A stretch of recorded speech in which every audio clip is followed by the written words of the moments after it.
Hey everyone, this is Craig from the Acid Horizon Podcast, and once again, we have for you a live stream event that we've committed to our audio feed. We've been recording these on Thursdays or Fridays this summer in 2024, and this week we have Keegan Kjeldsen from the Nietzsche Podcast to speak with us about the relationship between Heraclitus and Nietzsche. We will link Keegan's podcast information in the show notes below, but in the meantime, please become a patron this month for $1 or $5. If you do the $5 level, you can join our Klosowski reading group that begins next month in August. Also, you can support the podcast by purchasing something from Crit Drip, which is also in the show notes, so go ahead and check it out. In the meantime, let's head back to ancient Greece and talk about the pre-Socratic or the pre-Platonic philosopher Heraclitus. Anyway, welcome to Acid Horizon, the theory podcast. We have in the studio today, we have Adam, Will, returning guest Devin Garay, and myself, Craig, and we are diving into the enigmatic philosophy of Heraclitus, both in his own right and in relation to Nietzsche's work. Our special guest for this episode is Keegan Kjeldsen, a dynamic figure in the world of philosophy. Keegan, also known as Untimely Reflections and Essential Salts, is the host of the Nietzsche Podcast, where he explores the depths of Nietzschean thought. Besides his philosophical endeavors, Keegan is also a doom metal guitarist for projects whom you may know, that you may already know, such as Slumbering Sun and Destroyer of Light. Keegan has also recently authored The Ritual Madness of Rock and Roll, a book that offers both an honest look at the life of a touring musician and an extended discussion on the origins and functions of art and human life. The book also explores the philosophical arguments for art's meaning, from Socrates to Nietzsche and Tolstoy to Barth, inspired by Keegan's experiences touring in Europe under challenging conditions. In this episode, we will explore the nature of the cosmos according to Heraclitus, his views on the soul, and perhaps even his critique of democratic rule. We hope that Keegan's insights, along with the others here today, will illuminate the intricate connections between Heraclitus fragments and Nietzsche's writings. Welcome, Keegan, and thank you for joining us on the Friday live stream. Thank you. It's my pleasure. I have been listening to your podcast now, maybe for about 2 to 3 months off and on. You're in the rotation, and I'll just plug it right from the top. This is a fascinating, in-depth, and it's also a podcast with a kind of, if you like my creamy baritone sound, you're going to love Keegan's voice. He's going to take you on a journey for an hour, and it's definitely well worth your time looking into it, and we'll certainly link his podcast in the show notes. But Keegan, why don't you, in your own words, just tell us a little bit about yourself, the podcast, and how you came to make the Nietzsche Podcast in particular? Yeah, so I dropped out of school. I was studying philosophy, and I dropped out to start a band because the way I always put it to people is that I sort of realized the options available to me if I got a philosophy degree were to go into academia and spend my entire life doing that, which I kind of hated. I'm not really well adapted to academia. Or, I could just go start waiting tables right now. I don't need to actually finish the degree. And so with that in my head, I had a band at the time, and it wasn't the band that I ended up going on tour with. I didn't actually do anything with that band. But 2 or 3 bands later, when I was in my 20s and willing to make financially stupid decisions and, live for the now, live dangerously, build my temples on the slopes of Mount Vesuvius, as it were, go on tour with this doom metal band and try and, do the old school rock and roll thing, which really inadvisable. I don't advise anyone to do what I did, unless you want to have some of the best, most fulfilling experiences of your life. But then, you become really accustomed to failure and disappointment and things of that nature. But anyway, while I was doing that, I had a lot of time to become familiar with philosophy as an autodidact, because a lot of the time, you're driving 7-8 hours a day, and the only thing you could really do is read. So I did a lot of reading, and I had a couple of other members in the band over the years who were also into philosophy as well. And so, like Jeff, he was our second bass player. He'd bring like 3 books and I'd bring 3 books, and then we would trade by the end of the tour, because after 6 weeks, we'd already read everything that we'd brought. And so he introduced me to things that I would have never thought to read, like Eric Fromm and Zen and the Art of Motorcycle Maintenance, and things that I just never thought of. And so anyway, flash forward to 2020 during the pandemic years. It was around 2021 and things kind of hadn't come back yet. Things hadn't opened up. And my band had just been, sort of we'd been working and writing and recording, but we hadn't been playing live and obviously hadn't been able to tour. And writing, philosophy, reading, that's always been sort of my second love aside from music. And that lull, the pandemic basically is responsible for the Nietzsche podcast. I'm very thankful to the pandemic for that, for allowing me the free time to do something crazy like start a podcast. And it initially started as me trying to write and publish articles. And I had the realization that a lot of the best medium now, I think, for communicating a lot of these ideas is probably the audio format, because people have found time and they can listen while they're at work or doing other things. Whereas getting somebody to sit down and really read an in-depth philosophical piece of writing is rather difficult. And I also, another thing I should say, because you mentioned the book, while the first thing I did while the pandemic was happening was write down a memoir of everything I had done and experienced for the past 8 years up to that point as a touring musician. And that's unpublishable. It's like 500,000 words or something of just, a first draft that I'm glad I wrote it so that those memories are sort of there. But that was where I pulled the content from the book that I published, because the last part was the tour we had just done in Europe. And I had the thought at the time that the world of live music might not really come back. The example I've often used is just that, it's hard enough to get people to pay $5 or $10 to come see your show before the pandemic happened. And I was wondering if this would be a social institution that would just sort of go the way of the buffalo in this new world. Thankfully, I was wrong about that mostly. But I had the thought that, it might be a new era and it might not be economically feasible to go get in a van with 4 other guys and just somehow book a tour where you're playing at all these small clubs. There might not be, the economic stability for that or whatever. And, if that actually is still an open question, we'll see in the coming years what happens. But in any case, I ended up writing this book based on that last part of that manuscript I wrote. And I included a lot of my philosophy on art in it. And I wanted to get it published, and I explored some publishers. I sent it to Zero Books and a couple people, and they all sort of had the same reaction that well, no one knows who you are, so who wants to read your tour memoir? And when I was doing the podcast, when I first started it, I had the thought, I was like, if I build a podcast audience, I might be able to get my book published. And that's actually what happened. So over in a way, the book was sort of like the reason for the podcast. Now it has a life of its own, and I really love doing it. But it was, I don't know. I guess I've had a couple crazy ideas in the course of my life, like starting a band and trying to make a living that way, and then starting a podcast and trying to make a living that way. And that one actually has panned out. So that's sort of where I am. That's what's the story of my life up to this point, I guess. And that's why I mentioned introduction to you that we have very similar paths. I spent 10 plus years in bands doing a progressive metal band and playing with some, more well-known acts. Then the pandemic comes along, and I had been a teacher at that time. But like you, and I was still doing live music. I was doing basically, cover bands for casinos in Vegas, but kind of I played open for Snoop Dogg and stuff like that. And then once the pandemic came, it was uncertain as to whether any of that stuff was going to continue. And that's why we created Acid Horizon. We didn't have a manuscript, but like you, maybe the sort of inverse, actually Repeater/Zero Books came to us and asked us, hey, do you have a manuscript? And so in that sense, we do have parallel paths. But it's great to have you on the show.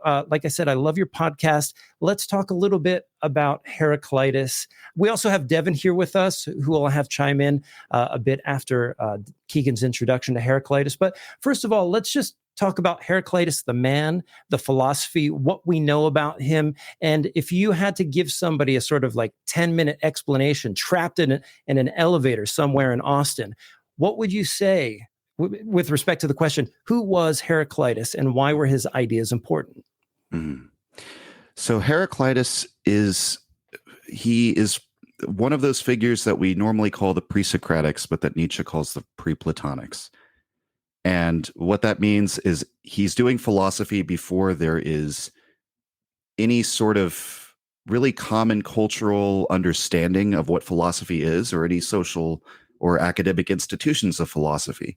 The way Nietzsche describes it is that each one of them had to discover what philosophy was for himself or invent his own way of philosophizing. And they all do it according to basically their own personality, the type of person that they are. And Heraclitus, he is a prideful man. He's a solitary man. He comes from a city called Ephesus, which is on the Anatolian Peninsula. So that's modern day Turkey. They're a Greek city state, but they live very close to the Persians. And so they have to politically be somewhat cautious in their dealings with the Persians. And there's this very formative incident with Heraclitus as a young man or young adult, where he has a friend named Hermodorus, who's sort of a leading citizen in the democracy of Ephesus. And he's part of a faction that always advocates caution when dealing with the Persians, because they're your much larger neighbor. They're this aggressive military power. We should try and maintain friendly relations with them to whatever degree possible. And he basically gets called like a Persia supporter in the democratic politics of that time. The rival factions sort of tar and feather him with that accusation. And the Greeks have that ritual of ostracism, or that tradition of ostracism, that every year you vote democratically on who gets banished, and banish one person from the city, and Hermodorus gets banished. Now, he's Heraclitus's friend. One of Heraclitus's fragments is the Ephesians would be better off to end their own lives because they have banished Hermodorus, who was one of the best and brightest among us. I don't recall the exact phrasing, but the reason why Heraclitus is so upset by this is because he sees Hermodorus as one of their best and brightest citizens. And he looks at how democracy has sort of manifested in the Greek culture. And you get things like this practice of ostracism, where, as Nietzsche would later write, what often happened was that the best or most, like whoever was dominating in a given art or craft or field of endeavor would often be the one who got banished, because then it would open up the competition again. Like, it's no fun when Magnus Carlsen wins the chess world championship every single time, because he's always the one who's going to win. Or who Michael Phelps, best Olympic swimmer. Would it be better if he just stepped aside and somebody else came in, or you opened the possibility for somebody else to come in? And so this would often happen. And Heraclitus doesn't really comment on the political background, the geopolitical background of Hermodorus's banishment.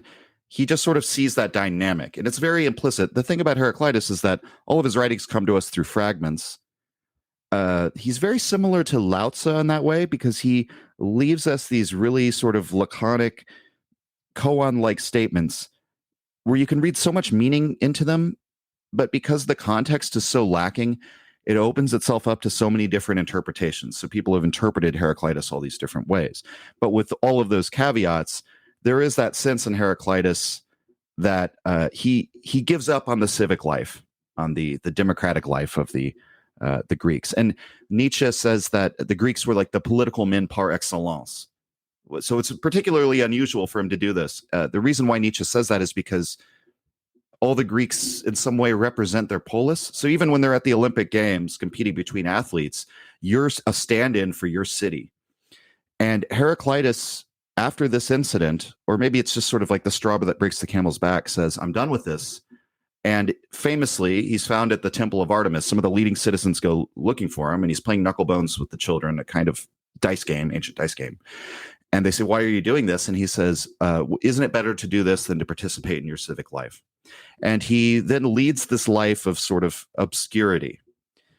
And he dies of natural causes. He has like some sort of internal ailment. I forget exactly how he dies, but he lives to old age. And basically, as a man who, unlike Diogenes, lives entirely outside of society as a kind of bum or a vagrant, and he's not a rebel. He's not at war with society. He's within his society, but not a part of his society. And what he leaves us in terms of his philosophy, the reason why he's significant among the pre-Socratics or the pre-Platonics, is because he provides this philosophy of change. So all of the Greek philosophers are the unity amongst them is that they're all trying to answer this question, what exists? They're trying to name the arche. They're trying to say, what is the one thing that endures? What is it, therefore, that's eternal? Because what is what is, not what will be or what was. So what is the thing that we can say exists? And Heraclitus, the implicit notion throughout his writings is that transformation is the thing that's eternal and the thing that continues to exist. Change is eternal, we might say. And he says that even though this law of change, this logos, is readily discernible to all men, they choose not to see it, or they're just unable to see it. And that's what I mean when I say he's a prideful man. Nietzsche's reading of Heraclitus is he's a man who only trusts in his own discernment. He doesn't trust in popular opinion. He doesn't trust in institutions. He laughs at inherited wisdom. He says all the Dionysian revelers don't know that Dionysus is one and the same with Hades. So the god they're worshiping is actually the same as the god of the underworld. He says that, and their rites, they're purifying themselves with blood. That's like using muck to take a shower in. Anyone with any sense would see that doesn't make any sense. He says that Hesiod's kind of an idiot. He says that Homer and Archilochus should be like turned out and whipped. So these are like the great poets, and Hesiod provides us with like a cosmogony, an explanation of where the world comes from. Heraclitus basically thinks these people are all idiots.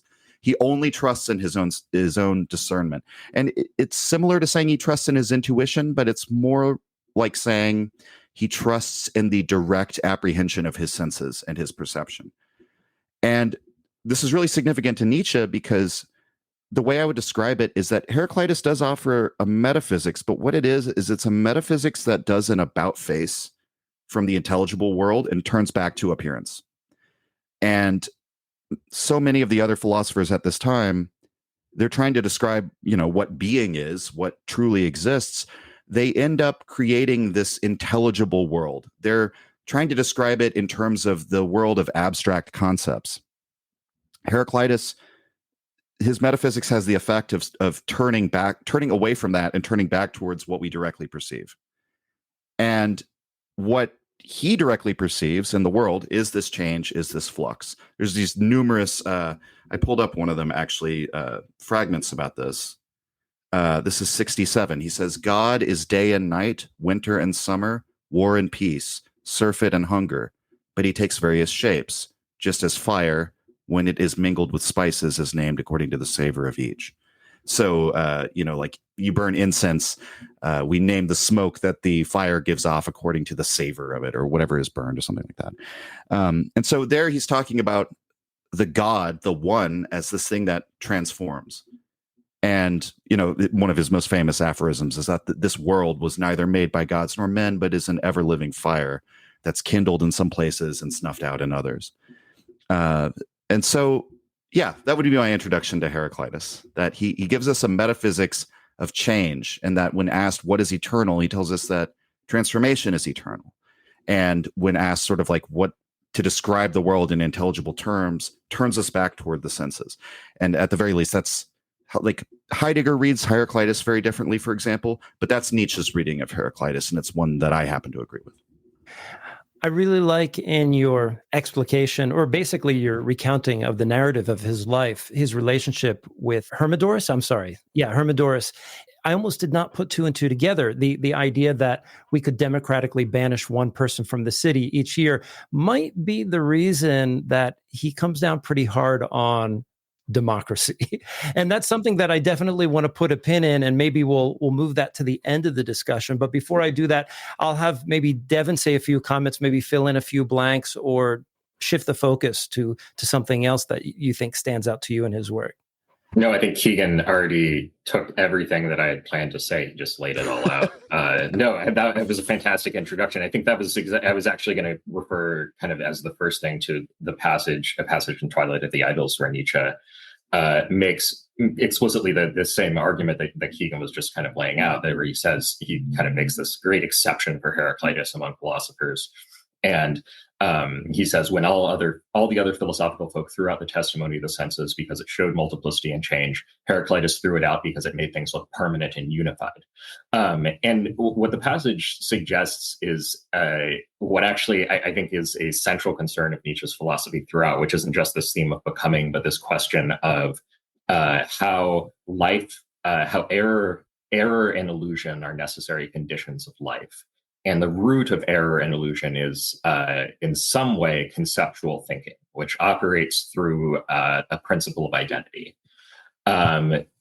Concepts equate essentially different things to one another. And this is also manifest in the sort of opposition between being and becoming, where if we take as primary a kind of endless stream of becoming, then there are in principle no identical things in reality. This is the concept of identical things is rather an error that life presupposes. And you see him already articulating, I think, in important ways, this idea early on in philosophy in the Tragic Age of the Greeks when he discusses Heraclitus. And what you see is a really interesting fusion of Heraclitus with Kant and Schopenhauer. So he particularly talks about Heraclitus as this intuitive thinker, which I think Keegan also anticipated here. And intuition here has like a very specific meaning. In the Kantian system, it is directly opposed to concepts. And when he cites Schopenhauer to this effect in the discussion of Heraclitus, part of what Nietzsche is trying to get at is this idea that in the world of appearances, everything that we encounter exists in flux according to the senses, right? That in some sense, we have to establish some kind of condition of intelligibility that relies upon concepts and identity. But what we directly encounter through the senses is this perpetual flux. And both Nietzsche and Heraclitus are trying to, I would argue, trying to think through a kind of metaphysics or ontology. I think ontology would be the better term because it really is a meditation on the concept of being and its relation to becoming, but one in which singularity and becoming are taken as these fundamental terms of the world of appearances, and identity, conceptual identity, is an illusion or error that is imposed upon these, even though it's a necessary one, and turning about our entire axis of thinking in that respect. And I think one reason to attempt to pay attention to Nietzsche's interest in Heraclitus here is there's all kinds of debate that I think people get into, particularly in Anglo-American scholarship on Nietzsche, about, what does Nietzsche mean? For example, I'm talking about this idea of falsifying of life requiring errors. Well, doesn't that seem to presuppose that we have some ultimate idea of reality that we compare, these errors to in order to say that they're false? And there are many people who argue that Nietzsche gets into this kind of self-reference problem where when he's talking about being and becoming in this way, right? He says that certain things, certain categories of being are errors, but that seems to presuppose that you have some metaphysical access to the thing in itself. And we know that Nietzsche was challenging this thinking from early on.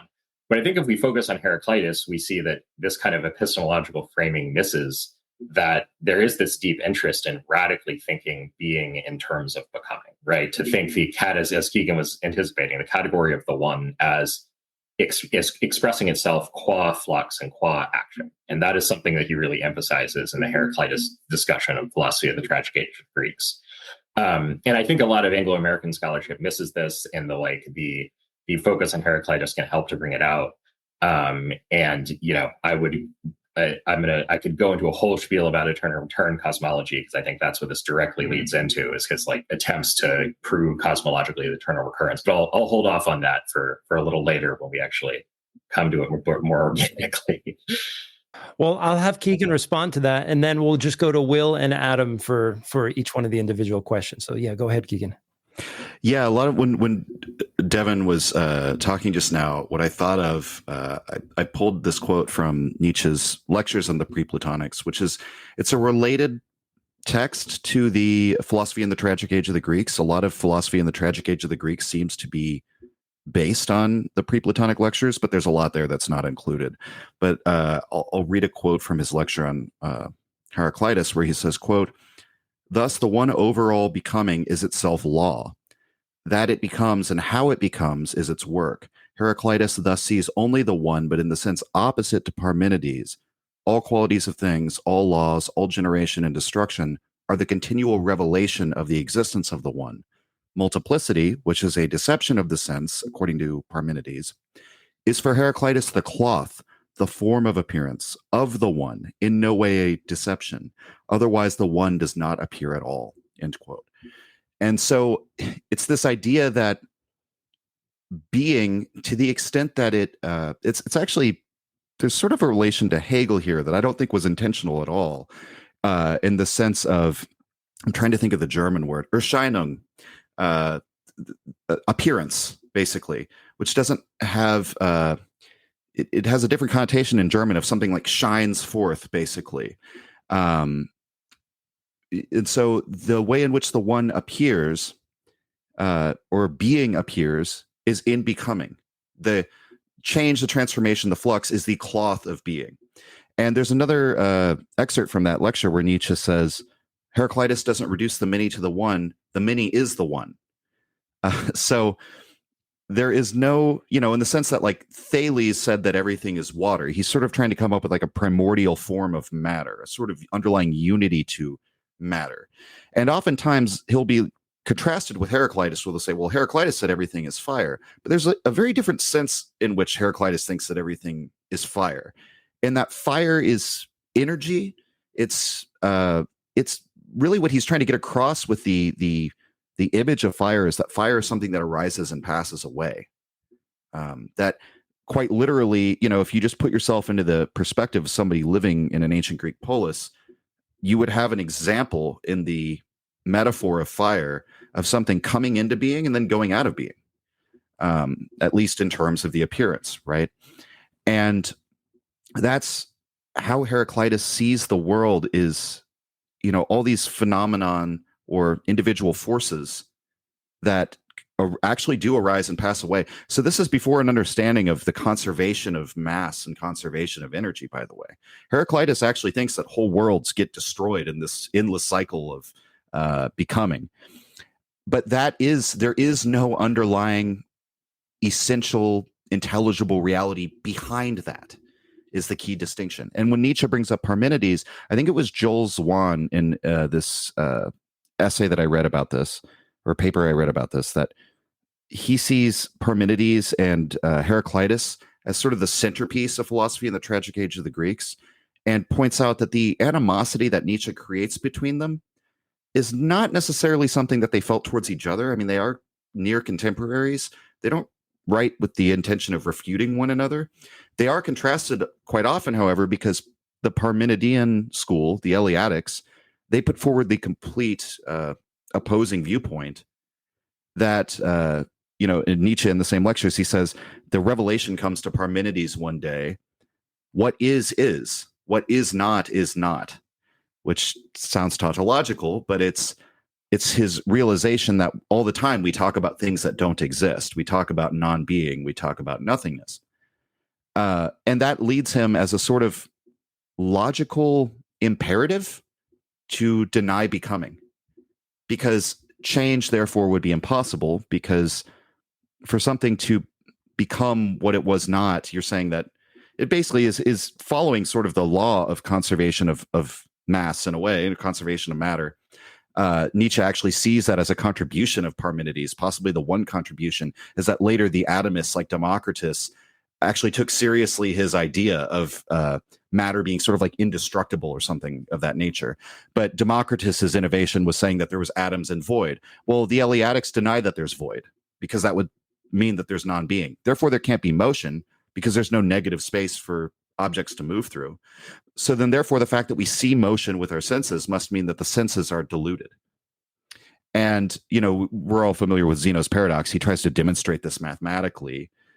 But if you sort of metaphysically buy into the idea of what Nietzsche calls the metaphysics of pure being, that what is and what is not cannot be, you would have to deny motion. And then you're in this really weird position of denying the senses in favor of this intelligible story of being. And it comes from, the reason why I wanted to bring this up is because much of what Devin was saying about sort of the equating of unequal things and word concepts, or we might say like the essentializing trait of the conceptual world, that when we have like a general word concept of a tree or a mountain or a river or something like that, it doesn't refer to any specific thing, and it actually can't refer to any specific thing. It does actually possess a sort of essence in the Platonic sense, like the Platonic ideal. The mistake of people like Plato and Parmenides in the eyes of Nietzsche is that they're thinking that the operations of the mind in the world of abstract concepts must be the operations of the material world as well, or the perceptual world. They're sort of interposing, again, what Devin was saying is sort of like an error of consciousness, an inherent error of consciousness, of investing duration into things, or an essence, or a unity. Which, in a way, we might say it holds something up, a phenomena, independently. So, like if you read Spinoza, for example, who's really influential on Nietzsche, he points out no phenomena is actually independent. Every phenomena that we encounter is in some sense dependent on other things as causes and conditions of its existence. The only thing that's truly independent would be the unity, the totality, nature itself. But all the modi are dependent. But in the terms of like a word concept that you hold in your mind, you can hold it up independently, in a sense. And so, yeah, because we believe these sort of essentializing traits, or we have this sort of operation to the way concepts are formed. The mistake of the Parmenideans is to, as a sort of logical axiom, apply that to the material world. And Heraclitus's brilliance, in some sense, is that he does turn back to the world of the senses. He doesn't systematically tell us this, but virtually every aphorism in Heraclitus is constantly reminding us of perspective and transformation, including, the most famous one is one does not step into the same river twice, for there ever fresh waters flowing, something of that nature. And the interesting thing about that aphorism is that he's not saying the river doesn't exist. In some sense, he's saying the reason why the river exists is because it's becoming, not because it's static being. If the river was not constantly changing, this is the key move, I think, that you're. Yeah. If it was this the same reversal waters, of Parmenidean affirmation, right? Parmenides has this kind of intuition that's almost, I see it as almost an early version of the ontological argument. Like if there's one being whose essence involves existence, it's being. Right? Being can't fail to be. We have to have this primordial affirmation of it. We can't negate it. And he infers from that, because we use non-being to describe time, that time must not exist and change must not exist. And you can see, I think, as you've been laying out, Heraclitus then reverses this to say, well, the only being that we're ever acquainted with is appearances, and appearances are always in flux. Appearances are always changing. So this primordial affirmation flips, where the necessity to affirm being means that we have to affirm time and change as the fundamental condition of being, right? Rather than as some illusion that the illusion switches from, becoming to being, where being is this necessary illusion for maintaining some kind of stability of life amidst endless becoming, right? Yeah, that was you wrapped it up better than I could have. And the one thing that comes to mind is that same aphorism you read in Twilight of Idols, where he says, I think at the end, Heraclitus will remain eternally correct, that being is an empty fiction. That, which I think if you really grapple with that, it's one of those things that's almost, that sentence is again like a Zen koan to me, because it will radically transform the way you see the world. One other quick note, just on something you said before turning it to Will and Adam, but the Hegel connection with Schein. The word, when Nietzsche speaks of illusion, particularly in the early works, the German word being translated as illusion is Schein. What we miss there is this etymological connection between Schein and Scheinen, to appear, the verb for to appear, right? And it's clear that Nietzsche is playing on that in a similar way to Hegel, I think, early on when we talk about illusion. But when we translate Schein as illusion, we kind of lose that resonance that is there in the German, that I think Nietzsche is playing with deliberately.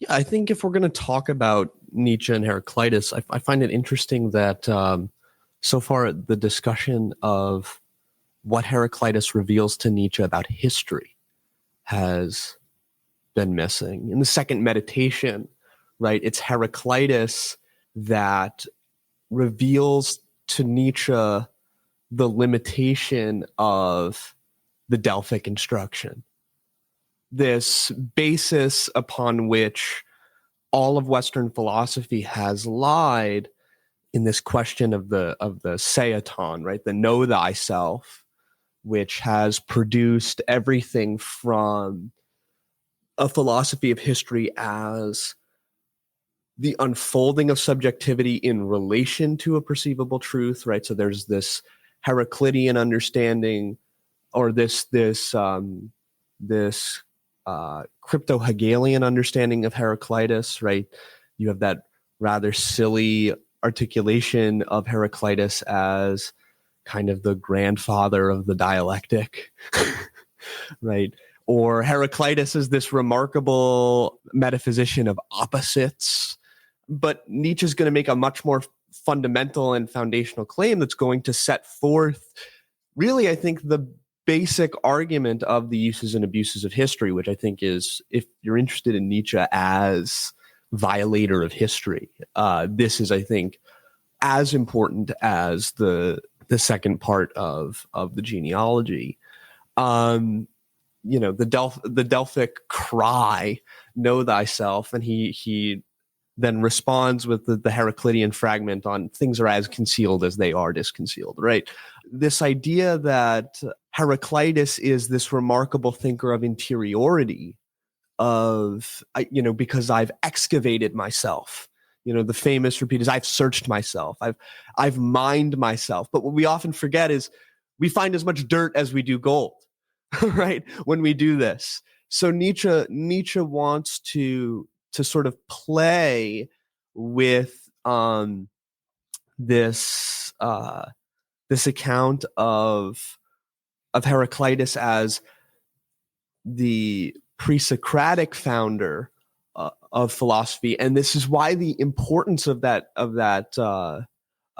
polemic pre-Platonic is so important, because Plato is the great organizer of all of these varying articulations of being. To say ontology, to say phenomena, like, these are terms that would not be known to thinkers like Heraclitus. I think it was Eugen Fink or Heidegger who was like, this whole dialectical reading of Heraclitus is silly because, like, Heraclitus knows nothing of dialectic or opposite. And Nietzsche has essentially the same reading.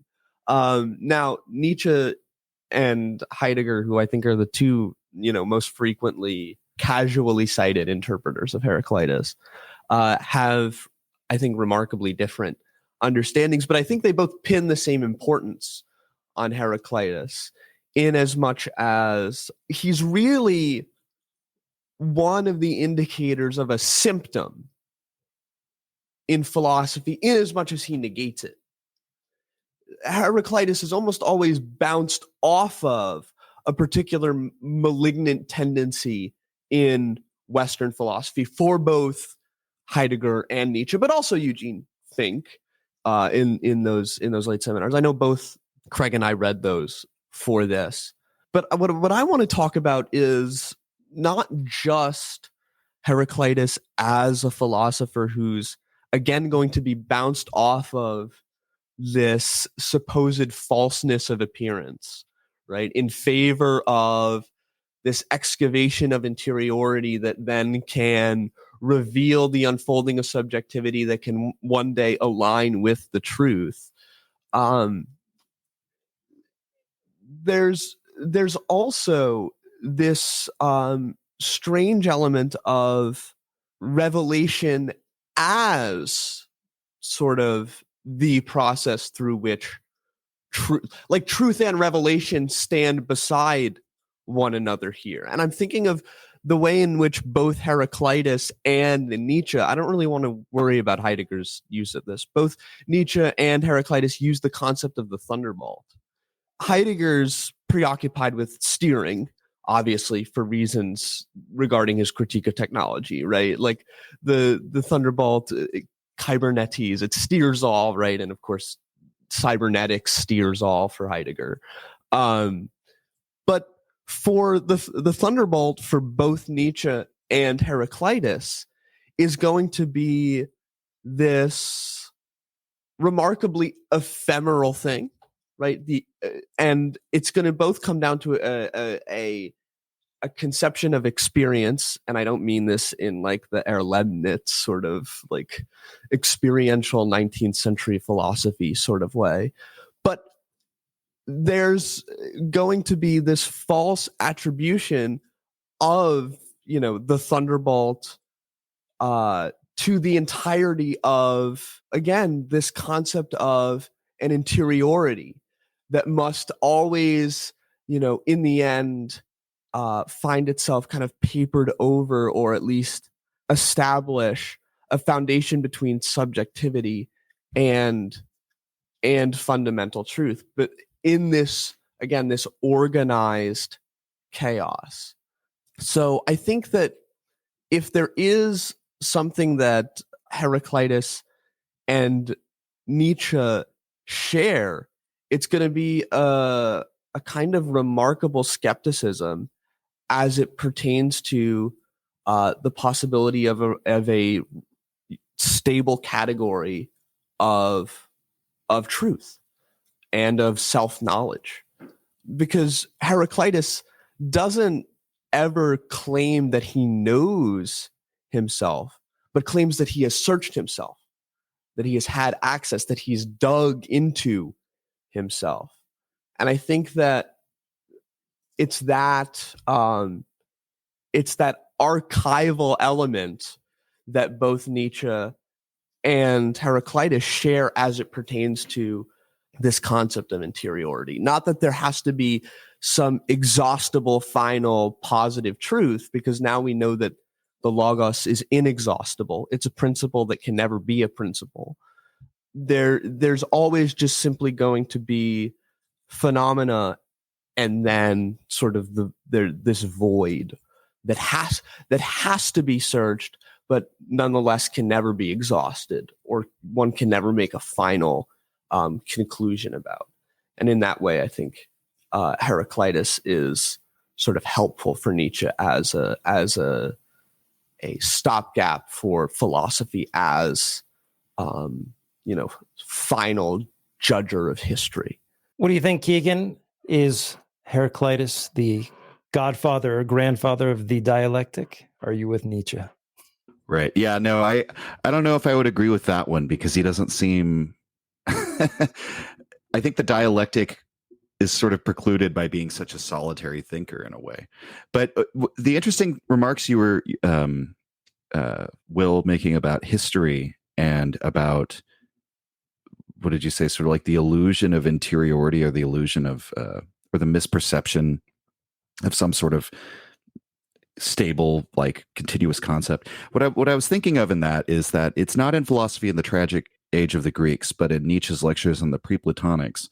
So there's a really interesting thread in those lectures that involves Nietzsche's understanding of physics. It's a very little known aspect of Nietzsche, but Whitlock, who translated those lectures, has an extensive commentary on it, trying to sort of disentangle what Nietzsche's getting at. And he points out that in almost every one of the lectures where he's talking about the pre-Platonics, he will bring in some sort of corollary with science that has happened in the modern era, in Enlightenment science. And so in one sense, he's sort of showing almost like a, we might say that there's maybe perhaps a recursive structure to science. But I think the specific point on Heraclitus is why I brought this up, because he brings up this pulse rate thought experiment by this guy von Baer, who's a scientist and philosopher of science. And there was a notion at the time, so coming out of the Neo-Kantian school, there was actually quite a bit of scientific experimentation done according to, like, with hypotheses that were formed along Neo-Kantian lines. That Kant opens up this whole idea that the phenomenal world that you're receiving is conditioned by your sense apparatus. And so if you have a being, say, like a different kind of animal with a different sense apparatus, maybe they're perceiving a different world. You could see this in Nietzsche's work too. There's that, I believe it's a note in Will to Power where he says, if we had a use for sensing the electrical field, we would have a sense organ for that.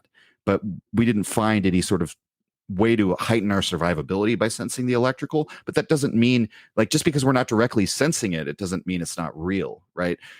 So there's this sort of phenomena, noumena influence on scientific thought. And one of so what Nietzsche references in the Heraclitus lecture is this thought experiment by von Baer, They had this notion that the speed at which an organism's physiology operates is the speed at which they're perceiving existence. And what that would mean would be, if you have a faster pulse rate, which does seem to be the case with like smaller organisms, they would literally be experiencing a faster reality. Like their physiology is just moving at a quote unquote faster speed than our own. And so von Baer basically says, okay, let's take this to the extreme. Like, let's imagine that there could be beings with like 1,000,000 times the pulse rate of a human being. Let's imagine one with 1/1,000,000th of our pulse rate, extremely slow, extremely fast, And Nietzsche describes this in depth in the Heraclitus lecture, basically saying, at an extremely fast perception of time, you would see the seasons wheel past you. The trees would fruit, and then the leaves would fall off, and then they would grow again in seconds. And the important thing isn't so much whether that pans out scientifically, which I don't think it does, but that it raises this issue of the illusion of duration, because it draws your attention to the idea that what we attribute duration to is just a different perception of finitude. So it's all finitude, right? In the flux, everything is finite or temporary or transitory, we might say, transforming constantly. And we'll look at certain phenomena and say, well, that's been there my entire life. This is a stable, continuous thing with duration. But the point of that von Baer is making is, perhaps from another perspective of a being with a different perception of time than your own, that same phenomenon has no duration, or as little duration to them as a spark flying off from the campfire does to you. Right? It's there and then it's gone.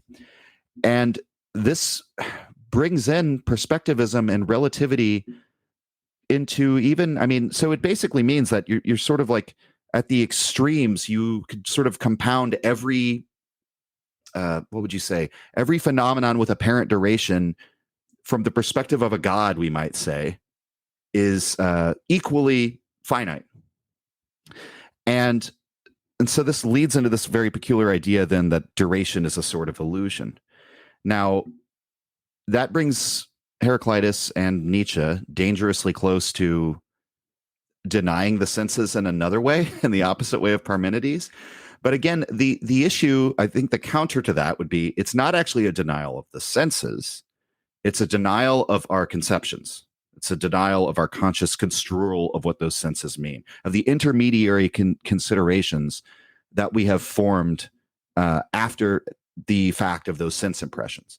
And Nietzsche, the only place where he really elaborates on this is in the Time Atomism fragment, which is a very fascinating document that I don't understand. You could look into it. Drawings too. Yeah, there's some little diagrams and dots and some. It's also very clearly like the denial of the first Hegelian postulate of consciousness, which like any student sense certainty, right? Like there can be sense and not this entire epiphenomenal universal human certainty. Yeah, I agree. Well, and I think so, to bring it back around to the point you were making about history, I think a lot of Nietzsche's, for lack of a better word, I'll just put it in vulgar terms, like his individualism and his focus on like affirming your own life as you live it down to the last detail, I think has to do with this idea that he does see history in some sense from that same angle, that this is all a flux anyway. It has no goal. It has no final cause. It has no resting place. And, all of the, these epochs and eras of mankind don't have duration anyway. And there's this, Deleuze is really good about bringing this out, that, Nietzsche, he has several passages where he'll talk about like, well, this, there's like a passage in The Gay Science where he's talking about how, the more masculine types are better at preserving the state and the civilization, whereas in Europe we've clearly had more dominant feminine types because we've had all these like sort of we're prone to narcotics, both of alcohol and opiates, but also of the spiritual variety. And that's caused this great dissatisfaction in Europe. It's a lot to untangle in that passage, but the point is, it's not at all clear that, because the counterexample he gives is in China, this very masculine sort of patriarchal society. They've done a great deal to maintain their social relationships and maintain their social mores and so on and so forth. It's not clear that Nietzsche is actually saying that's a good thing. And in many ways, what Deleuze zeroes in on is that there's like a sort of folly in trying to like preserve or hold on to something like a social arrangement or even like a civilization. This links back to Heraclitus in a way that it's not clear that Nietzsche really gives a damn about the polis. And that's why I've always thought of him as not really a political thinker, because if you're not invested in the polis, it's very hard to be political. But it's because he sees the illusion of the duration of that polis. And I'm trying to think, I've been trying to grasp how Deleuze puts it. I think it's where he's saying that like it might be in the preface, his preface to the English translation, where he says like every nation has their own way of reactivity. And he talks about sort of like German nationalism and French romanticism. Nietzsche doesn't actually have a whole lot of regard for these attempts to, he sees it sort of like trying to live in a way that you preserve your own life, like the last man sort of ideal of, I just want to go through life passively and live as long as possible and die a peaceful death, right? That, no matter what, you are going to go under. And so you ought to do it. You have a finite amount of time no matter what, so you ought to spend it well. And so I think that is these apparently metaphysical or obscure considerations that Nietzsche have a lot to do with why he's not so concerned with history, with a political project, why he says the free spirit should stand aside from these things in some sense. Before I take it to Adam, I just want to shout out the podcast, do a little call sign here. This is Acid Horizon with Keegan Kjeldsen from the Nietzsche Podcast, talking about Heraclitus and Nietzsche. And one more thing that I want to do is announce the winner of the contest that we had on Twitter for the free Crit Drip, which is the merch store. And the winner, if you're listening, and we'll announce it later, is Throne of Dusts, at Throne Dusts. So you can head to critdrip.com and pick out one t-shirt, and I will send it to you, and I'll be in touch with you. And also, if you're interested in supporting the podcast, the first thing you want to do is become a patron on Acid Horizon Podcast on patreon.com. We have reading groups there. We will soon be starting a reading group on Nietzsche and the Vicious Circle, Pierre Klasowski, and also critdrip.com is having a sale this weekend. So that's a way that you can support us. And with that said, I'm going to take it to our own Adam, who's going to give up his offering. This is my offerings, the Temple of Artemis. Yes, in terms of the question of the relationship of Heraclitus to dialectics, he's a thinker who's very sort of vulnerable to certain dialectical inversions. Now, what I mean by that is, so one of the most underrated readers of Heraclitus actually is Kierkegaard. Kierkegaard in The Ending of Theory and Trembling, where he talks about a student of Heraclitus who basically he does what he thinks Hegel does to Christianity, which is he misses the wood for the trees in trying to submits this thought to a very sort of philosophical method. It inverts its content. So how this works is the student of Heraclitus, I can't remember his name, I don't think Kierkegaard actually names him. So he's listening to Heraclitus say, Panta re, everything flows, you cannot step in the same river twice. And then the students, trying to be a good disciple of the master, trying to stick with their thinking, says, I have taken this even further, I have now proven with this, that therefore you cannot step into the same river once. And Kierkegaard says, this is philosophically the way to take it, in a way, because if you're going to argue dialectically, you're going to say that, in a way, you can't step in the same river once. That is a negation of identity, and therefore that negation even negates itself, because identity cannot form, because there's just a flow there. Nothing actually fixes itself. So then, this is the interesting part, Kierkegaard basically says, well, okay, you've reinvented being Parmenides, because the motion That was the point. Not the philosophical principle, not the simple logical conceptual axis of identity. The motion was the point, and when you've lost emotion, you've lost the struggle. And that's there, I think, as Keegan, as you were saying, there's an element of a method there in returning to the senses, because the senses are essentially the mediation, the factor through which everything flows through them. Everything flows through the senses. Even everyone from Kant to Nietzsche to Deleuze to Hume all pick this up, And I'm wondering to that extent, is Heraclitus in a way a kind of an empiricist to that extent? Is there a method in Heraclitus, at least in these fragments we have of his, that we could say that Nietzsche maybe takes up? Is Nietzsche in a way the fulfillment of, at least from the fragments, that kind of Heraclitean empiricist method of sort of thinking about the principle of our senses being change in a way, to go a bit cybernetic with it, what makes sense is a difference that makes a difference. It's what actually is detected when we're looking for it. Yeah, I don't remember the name of this person either, but it's in a Platonic dialogue, I believe, where it's a follower of Heraclitus who says, actually, you can't even step into the same river once. And it's funny. So I don't know if Nietzsche directly, I don't recall where he directly ties Heraclitus to empiricism, but what he does say with Parmenides, the man who comes to this sort of opposite conclusion, is that all empiricism halts with Parmenides. And that's why Nietzsche agrees with Aristotle in saying Parmenides isn't even a natural philosopher, because he basically, by totally denying the senses, empiricism is dead. He says Nietzsche, believe the turn of phrase is, he tied off the veins of empiricism. And so with Heraclitus, I would agree that he is like an empirical thinker in that way.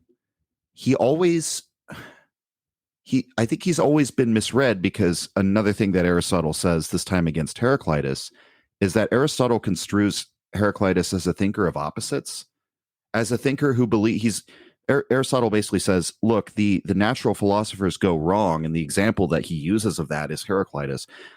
They go wrong because they see the change and transformation in the natural world, and then they break the law of non-contradiction, therefore, by assuming that a thing must contain its opposite. And he uses Heraclitus as the chief example of this. And he actually, I believe Aristotle cites the fragment I mentioned earlier, 67, of Heraclitus sort of saying, like, the God is all of these transformations, which are opposites.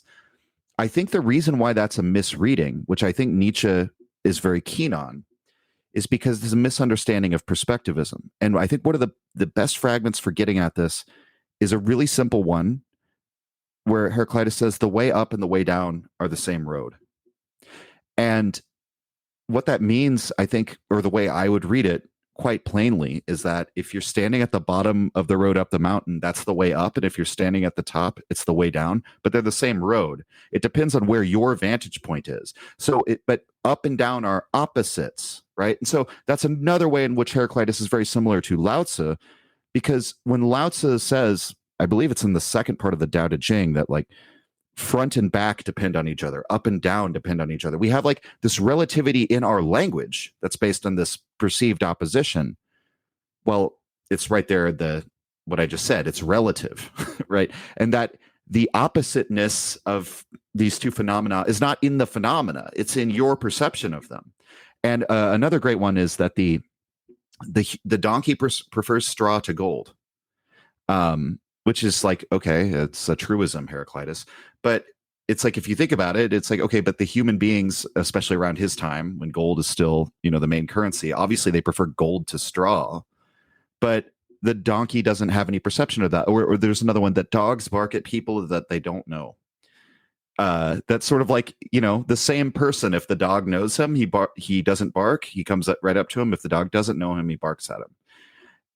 Again, it's not as if the person contains two opposite people, a nice man and an evil man. It's simply a matter of the dog that perceives him, right? And so, yeah, I think he is an empirical thinker. I think that he's kind of been maybe misrepresented as being, I don't want to use the term like irrationalist or something like that, but that, the Aristotelian way of thinking and way of approaching the world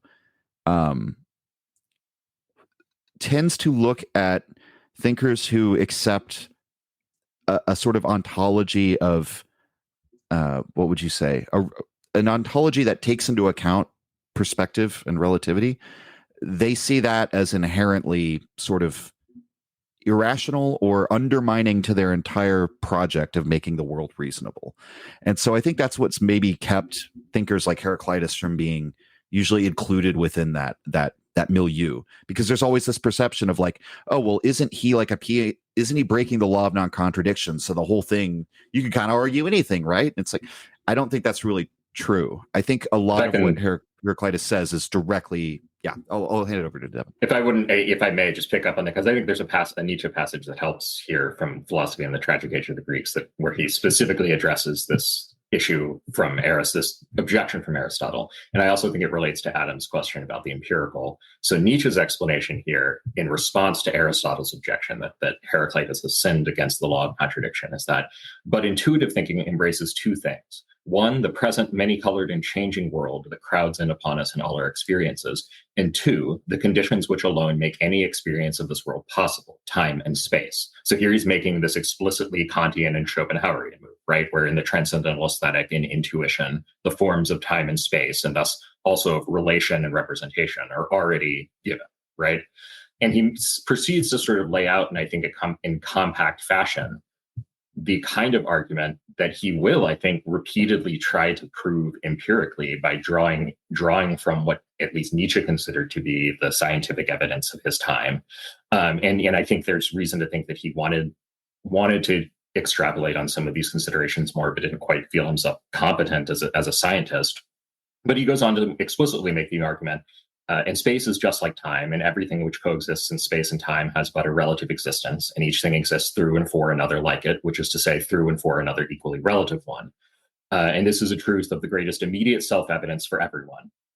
But whoever finds himself directly looking at it must at once move on to the Heraclitean conclusion and say that the whole nature of reality, Wirklichkeit, lies simply in its acts, Wirken, and that for it there exists no other sort of being. And then he proceeds to an extensive quote from Schopenhauer. But you can see the sort of chain of reasoning that he's trying to lay out there, that once we take this Heraclitean move, we are going to have to admit that the world structured by the senses, the world of appearances, the only reality you encounter there is one of action, and the kind of temporary durability is only produced by kind of relative speed or slowness of action, right? And the kind of examples that Keegan was evincing, right? The mountain has been there for my entire life; it endures, but of course, it's always changing in an absolute sense. It's just that my sense of duration is different on some level. And I think that this is what will eventually become the kind of arguments he makes for will to power and eternal recurrence when he talks about, for example, taking basically the same core intuition from Parmenides and Heraclitus to a reasoning about force and the nature of force, that it's kind of unthinkable to imagine a force that does not at all times express itself, because it is simply in the nature of force to do so. That is its kind of fundamental tendency or will to power. And you can see the same kernel of this Parmenidean and then also Heraclitean affirmation of being, except now an affirmation of being as change in its most fundamental way. And I do think that one of the reasons it's interesting to look at these early fragments is, there is this common view that Nietzsche didn't take the cosmological proofs of the eternal recurrence seriously. And one kind of argument in favor of this, aside from the fact that he doesn't, see fit to publish this in his actual published books, is that, they're somehow just kind of isolated. There are only a few of them. What you see here is these pretty much the same core reflections on metaphysics that he is at each case trying to kind of tie into the physics of his time. And I think it shows that it's a really more enduring preoccupation for him. And when he comes back and attributes, says that Heraclitus in Twilight, or I think it's actually in Ecce Homo, I tweeted this quote earlier today, when he says that Heraclitus could have already kind of understood the eternal recurrence. I think he's drawing a very direct connection between what he is attempting at the time and those kind of physical and cosmological arguments and what he is thinking about early on with regards to Heraclitus. I have a really brief note on the German term Wirklichkeit, that there's another connotation in German, like the place where force acts, where being acts, that's where it works, right? That's where being happens. Again, exactly. Yeah. The cloth of the one is appearance. And you can see pretty easily how Nietzsche would want to cash that out in terms of physics and force performing work, in the moment of expressing itself. Like there are very clear connections you can make there. And that's where it does, in some cases, become a kind of empirical case. And maybe it's not entirely clear how he reconciles. And Heidegger, for example, is somebody who wants to take the ontological dimension of these reflections seriously, but kind of dismiss any connection to the natural science. And maybe Nietzsche didn't ultimately arrive at a comfortable way of marrying the two, but I definitely think he was trying to. Yeah, I would just give as another note Boscovich, like the work of Roger Boscovich is. Yeah, Boscovich is huge. The idea of force center is this concept that he repeatedly talks about, even in the published works, of the kind of atomistic illusion, that even the idea that the fundamental constituents of reality are just these little lumps of stuff rather than units of force or action is a kind of metaphysical prejudice. That at least is a very common theme for him, I think. Yeah, the passage in Beyond Good and Evil, I believe it is, where he says, even your atom, my dear physicists, is exactly like the last remnant of the soul. And that's one of those lines when you first read Nietzsche, you're like, what the fuck is he talking about? But it makes sense. It's like you're trying to find the smallest unit of being so that you can say that the bedrock, the foundation of phenomenal existence, is stuff, like some kind of substance, basically, or essence. And that's why Nietzsche gravitates towards Boscovich, which believes it's force. It's like a wave. All the phenomena of reality are the same waveform manifesting at different speeds. And Boscovich believes in a finite amount too, importantly. Yes, yeah. Which turns out to be very important for his, conception of force repeating itself. And the idea of like action at a distance and some of Boscovich's ideas is still very controversial. But from my understanding, Boscovich is kind of having like a revival in physics these days, where a lot of people are very interested in his ideas. So yeah, that's another thing to look into, but it's a deep rabbit hole. And if you're like mathematically or scientifically challenged like I am, it's very difficult to look into it. But and it's very hard. If anyone out there is a physicist and you want to do a video explaining Boscovich, that would be great, because there's very little on it out there. So I would love to actually talk to a real theoretical physicist about the Nietzsche, because I'm totally inept, obviously, in that, but it would be fascinating. I mean, a lot of the sort of debates in Germany and around the philosophy of science, particularly the philosophy of chemistry, were very much following this kind of, I would say, Heraclitean, but very action-focused kind of direction. I mean, even just thinking about someone like Schelling and his nature philosophy. So Schelling's, the big transcendental critique of all of the atomists was, you have this billiard ball model of interacting units, but the argument from Schelling and others is, well, what unifies the units? And we know this now physically. We know force unifies the strong and weak nuclear force. The force is actually the condition of possibility for that unity, and therefore the unity is a kind of a meta-stability. I mean, even thinking about, because Nietzsche was writing this sort of pre-Mendeleev, there's no periodic table here. And looking at some of the debates between, for example, like Lesage and people like Laplace and Schelling, and I was picking up one of the things that I think is very interesting to pick up there is that a lot of the things we now know as sort of isolated or sort of abstracted substances, like the elements, were not substances before they were first principles. I mean, occasionally you'll read in Schelling's nature philosophy, the ideas for a philosophy of nature, he'll talk about the principle of oxygen. And I'm like, what do you mean the principle of oxygen? Why the fuck is it the principle? No, it's stuff. We breathe it in. Of course, he didn't know this. And then I was looking at, okay, oxygen, take the etymology. It's acid generation. It's the principle of activity which gives you the sort of spark that allows fire to come into existence. That's why oxygen's a principle. And even then, it's a lot of these debates in Germany at the time, and of course throughout the whole of Europe, were about the nature of fire. The nature of activity, of course, they were positing stuff like caloric or ether or phlogiston or Warmstoff, literally warm stuff, heat matter. And I think this is really something that Heraclitus is still very sort of useful for, particularly thinking about Nietzsche, because at the time they were all thinking about what is the nature of pure chemical activity, and even the nature of chemistry as a science, because back in those days, the early 1800s particularly, it was no more as an art than a science. It really took the works of people like Goethe and Schelling, and of course its helpfulness for various kinds of industrial production to really get this thing kicking off again. But the central question really for a lot of these physicists was, what the fuck is fire? I want to circle back to the concept of rationality versus irrationality. This is one thing that really stood out to me in the reading, and maybe a way to increase the stakes for everybody listening is just to pose the question: to what extent should we follow the sort of ethical prescription by Heraclitus to be rational in the sense of pursuing logos? And I also, at this time, want to bring up one of the probably most notable commentators on Heraclitus in the late 20th century up until maybe 10 years ago, which is archetypal psychologist James Hillman. He actually has quite a bit to say about Heraclitus.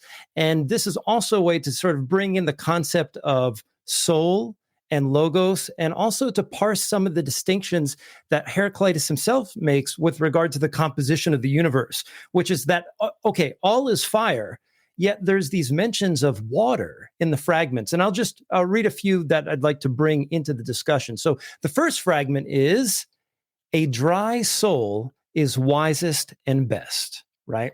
And so there's this distinction between dryness and moistness, where dry is going to be the thing that we valorize. We don't know what that means yet, but hopefully we'll find out along the way. Another fragment is, for souls, it is death to become water, for death to become earth. But from earth, water is born, and from water, soul. And I don't have this fragment up here, but there's another fragment where Heraclitus also says that there's a kind of enjoyment in the soul's death. There's a way of reading this in which we can simply say that Heraclitus believed that virtue resides in the soul remaining dry. And this means that the virtue soul pursues knowledge of logos and embraces a kind of fiery rationality that brings awareness to the true nature of reality, in contrast to the moist soul, which is muddled, lost, given over to murky ambiguities. Maybe there's a little bit of drunkenness, ecstasy, some dissolution. For Heraclitus, the figure of Dionysus is synonymous with the figure of Hades, which I think is an interesting constellation to make, because it puts ecstasy and drunkenness somewhat on the side of death. And Adam and I were talking about this beforehand. Like, is Heraclitus kind of an anti-Dionysian? But in comes James Hillman, and I'm just going to read something that James Hillman wrote. Now, for Hillman, the concept of soul is absolutely synonymous with the concept of psyche, at least in the way that we understand psychology, the kind of production of images and imagination, and the way that we relate to our world through these images. Hillman writes, if we connect Heraclitus' statement about water and death with a familiar archetypal motto, a familiar alchemical motto, perform no operation until all has become water, then the opus begins in dying. So I'll just stop there a second, because Heraclitus urges us to make our souls drier, to bring things into the light of consciousness, to embrace this side of the soul that's more associated with fire. And maybe it's important at this time, just going back to one of the fragments that I mentioned, within this larger concept of logos, there are these elemental distinctions where fire becomes water, water becomes air, water becomes earth, and then earth becomes air, and then air becomes fire, and it kind of creates the circle, where at each one of these elemental thresholds, a kind of transformation takes place. And what I see James Hillman doing in the following is showing how that perhaps this transformation from fire to water, albeit irrational on Heraclitus's terms, has something for us psychologically. Hillman then continues, when a dream image is moistened, it is entering the dissolutio and is becoming, in Bachelard sense, more psychicized, made into soul. For water is the special element of reverie, the element of reflective images and their ceaseless, ungraspable flow. Moistening in dreams refers to the soul's delight in its death, its delight in sinking away from fixations and literalized concerns. Now, it's important here to understand the one thing that distinguishes Hillman from Heraclitus is that Hillman believes that things like psychological complexes, tension, things that we're kind of chewing on psychologically, firmly reside within the domain of the dry ego soul.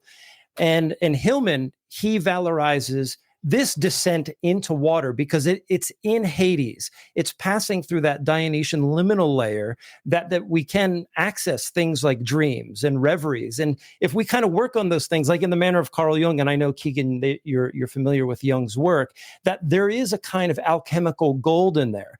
But just looking at the fragments just on their surface, I see Heraclitus as being somewhat angled against that.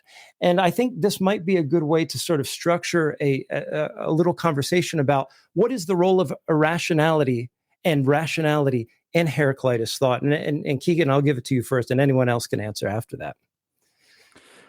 Sure. So what I was thinking of when you were reading Hillman's analysis there was actually the Chinese yin and yang idea. And that's also a huge part of alchemy, because it involves correspondence, right? The central alchemical idea was as above, so below, and they perceive sort of a correspondence between material transformations and spiritual. And just the interesting thing about that is that we find that cross-culturally, and oftentimes it's the same associations. So it's sort of like a big win for the Jungians, right? If you're trying to promote the idea of these like archetypal enduring truths that are in the collective unconscious of all mankind. I mean, one of the passages in Philosophy in the Tragic Age of the Greeks, when Nietzsche is speaking about Parmenides, he talks about how sort of like Wittgenstein 1 and Wittgenstein 2, there's Parmenides 1 and Parmenides 2. So early Parmenides is very different from the Parmenides of pure being. He initially comes up with a sort of categorization scheme for discussing non-being. And he basically says that, well, non-being, well, what is it? It's sort of, it's decline, it's dying, it's moistness, it's darkness, right? I mean, this is like a really common sort of like insight. A lot of theists use this in The Problem of Evil, but like darkness is just the absence of light, evil is just the absence of good. That's sort of the lines along which Parmenides 1 is thinking, that many of these things which we classify as phenomena are the absence of some positive or active force. But just in looking, aside from the philosophical significance of that and how his thought develops and how he comes to reject those ideas, it's very interesting that the list of things that Parmenides 1 gives is sort of like fire, masculine, active, hot, dry. That's yang in Chinese. It's all of the same associations. And then even like earthy, moist, lowering, what does Lao Tzu say? That the way of water is to seek for the lowest level, which human beings abhor, which I think relates to what we're talking about here. So, that's interesting. I think what's going on in Heraclitus, when he says the soul is moist, for example, or like a moist soul is close to death, I think he is quite probably playing upon or utilizing those correspondences which existed within sort of the lexicon of Greek culture in order to, make probably a point similar to what Nietzsche might make about alcohol and what it does to the state of your soul, right? Or about Dionysian revelry. And I don't know if he's actually anti-Dionysian. This sort of circles back to the problem that I brought up at the beginning, that there are so many interpretations. I mean, Saint Clement of Alexandria famously interpreted Heraclitus as like a proto-Christian thinker, because he's saying, when Heraclitus is saying Dionysus and Hades are the same, he's warning you that you're actually worshiping the devil. And when he says that the Dionysian revelers, when they die, will actually see something that they didn't expect, it's because they're going to hell. And the world will end in fire. He means that as like a sort of fiery judgment day. And Nietzsche reads Heraclitus in a totally opposite way from that. He would think that that's totally wrong. But I think a lot of what Heraclitus does is playing with those cultural connotations. I mean, the best example of this is the fragment where he says, the name of the bow, like the bow and arrow, is life, but its work is death. And that's a pun that doesn't translate into English because it's bios is the name for bow, but also that's the root word of biology, like a living thing.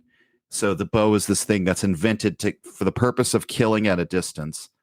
And yet we've given it a name that is similar or a cognate to the word that we use for a living thing. And so in a way that would be I guess my reading of a lot of this is that Heraclitus is just addressing himself to the cultural context that he's in. Now, does that mean that there is some sort of like archetypal correspondence between, say, clarity of consciousness and fire, something of that nature? I mean, we even find this in in Indian Buddhism, the mind like fire unbound. So there might be something to that from a Jungian angle. I think there's something to it from a Greek angle too, just in terms of Greek conceptions. Yeah. What I thought of immediately is, I mean, Heraclitus precedes Hippocrates, right? But I think would still be drawing from similar kind of cultural understandings of the mind, and certainly in the Hippocratic model of the mind and explanations of madness, liquids play a predominant role in inducing madness, the inflammation, like a kind of early theory of humors, right? The inflammation of the phren or phrenes, which is the root of phronesis. But the context to me that jumps out, I mean, in this respect, again, I think for what Craig was saying is, I don't know much about Hillman, and I think it's right to place particular emphasis on the psyche, but we have to kind of recognize that the Greek model of the mind is a multiplicity, and the psyche is one of a collection of different terms for mind that also don't really distinguish cleanly between what's going on in the head and what's going on in the heart or the guts, right? So like I think the book that I would recommend for anybody who's interested in how these like kind of concepts of the mind in the ancient Greek context work is Ruth Padell's In and Out of the Mind, which is a kind of discussion of how basically the language of the mind in Greek tragedy. And you have this kind of idea of a fragile assemblage, kind of fragile multiplicity that's organized only tenuously, that coordinates not just psyche, but nous and thumos and phren and cardia, and all of this entire collection of kind of inner organs, right? And I think this image of water and the image of I think in a lot of pre-Socratic thought, Craig, what you were getting at, I think in someone like Anaximander is a pretty straightforward attempt to make sense of like the phases of matter, right? And you can see, I think, the way in which Heraclitus is taking this in a different direction, more comprehensive direction, by saying like, no, it's silly to argue whether reality really is a liquid, solid, or gas, right? Rather than seeing these as three different phases of one kind of fundamental thing. And that fundamental thing is probably fire. But I suspect that Heraclitus is availing himself of many of these kinds of like cultural concepts at the time that I think will eventually get expressed more formally in Hippocratic medicine. But also in Plato, right? Like Plato's entire doctrine is like what is it that the contemporary Jacques Rancière is like the entirety of the Platonic political disposition is anti-maritime. It's all about the danger and madness. Down to the Piraeus at the beginning of the Republic. Right? Yeah, and I just want to say one thing about the use of bion in that fragment on the bow, because there's also the fragment on sleep, right? Where the waking life, so bios is kind of the life you can make an account of, right? The life that you can get, it's more, I would say it's closer to biography, your biographical life, than it is to your biological life. So this bow, which becomes your life, your waking life is always tended towards sleep. And what do you see in sleep? You only see death. So this understanding of, and this setting aside of Heraclitus by Alexander Clement is so fascinating to me, right?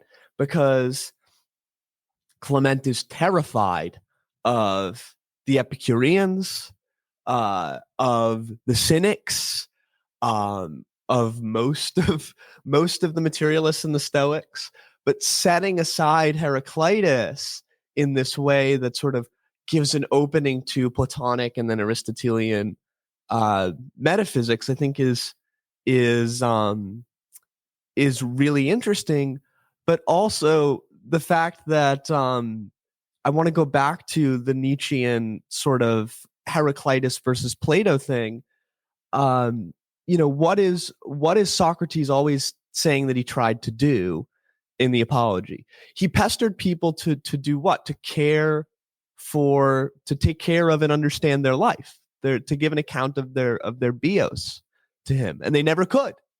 And in this sense, Heraclitus is kind of like, well, yeah, duh, like your question begging at the center problematic, which is inexhaustible, and and not understandable. And this then circles back to maybe something that Nietzsche and Heidegger share, who are both very disparate thinkers on Heraclitus.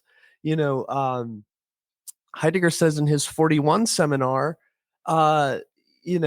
he talks about, for Heraclitus knows of the absent presence of the logos for the human, which is that inexhaustible, formative. It's the logos is sometimes translated as principle for Heraclitus, like Waterfield translates it as principle, which I think is fascinating, not rather than arche being translated as principle. So like this principality, that this life that we always have to give an account of, Heraclitus has already shown the impossibility of that. So in that way, he's shown the perilousness of trying to organize this chaos, when in reality, all you can do is dig for it, which I just think is a really fascinating trend. And in that way, Heraclitus is sort of the negative mirror to what we'd later call the history of philosophy, or the history of subjectivity, or what have you.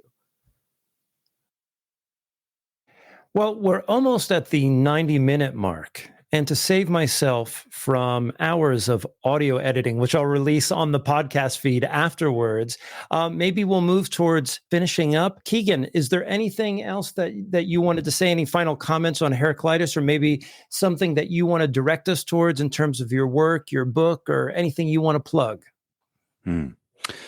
As far as what I would direct people towards, I would say Philosophy in the Tragic Age of the Greeks and Nietzsche's lectures on the pre-Platonics are two of the most important things that Nietzsche wrote that are not usually listed among the published canon, that will greatly expand your appreciation of Nietzsche and the way that he's in dialogue with these thinkers. Something we didn't even mention, but for example, or somebody, Devin mentioned, like Anaximander and Nietzsche's treatment of him. I mean, there's a whole section in Deleuze, Nietzsche, and Philosophy where he talks about how Nietzsche opposes Anaximander to Heraclitus, and that this is very similar to the relationship between Schopenhauer and Nietzsche. Nietzsche overcomes Schopenhauer in a similar way. Yeah. So you'll see all sorts of the beginnings of a lot of Nietzsche's later ideas in these works. So I would highly recommend that, both of those sources. I've done videos on the Philosophy of the Tragic Age of the Greeks, that if you're interested in that, you could check it out. Other than that, I think we covered quite a bit. Maybe you could say a couple things about what's coming next season on the Nietzsche podcast. What books you're covering? We're going to talk about the three tragedians of Athens. We're going to talk about a lot more fiction and just work that's sort of outside. I feel like I've done the due diligence of really trying to exhaustively cover most of the major ideas in Nietzsche and his direct influences. And so we're getting a little bit more loose and free form. So we're going to talk about Klosowski, The Vicious Circle, Dialectic of Enlightenment, some of the sources that you guys have talked about as well. Mishima, Sun and Steel, Heidegger for the first time. We'll be getting into that on the podcast. Very apprehensive about that. And a couple other like little fun forays. I plan to talk about Donna Tartt's Secret History, Arthur Machen's The Great God Pan, just some like, weird fiction and stuff like that I think ties in and relates to Nietzsche's ideas, particularly his ideas on the Greeks. And we can't close it out without talking about Devin's Moral Minority podcast. What can we expect over the next couple weeks and months? Thank you, Craig. It's been a bit slow going lately, but we're going to finish up our series on dialectic of enlightenment with our third episode, focused on the culture industry chapter this coming Monday. Should be out sometime Monday evening, probably a bit late. But then we're going to change gears and start doing a few episodes on existentialism, starting with Kierkegaard, mostly focused on Fear and Trembling, but I think we'll bring in some either or.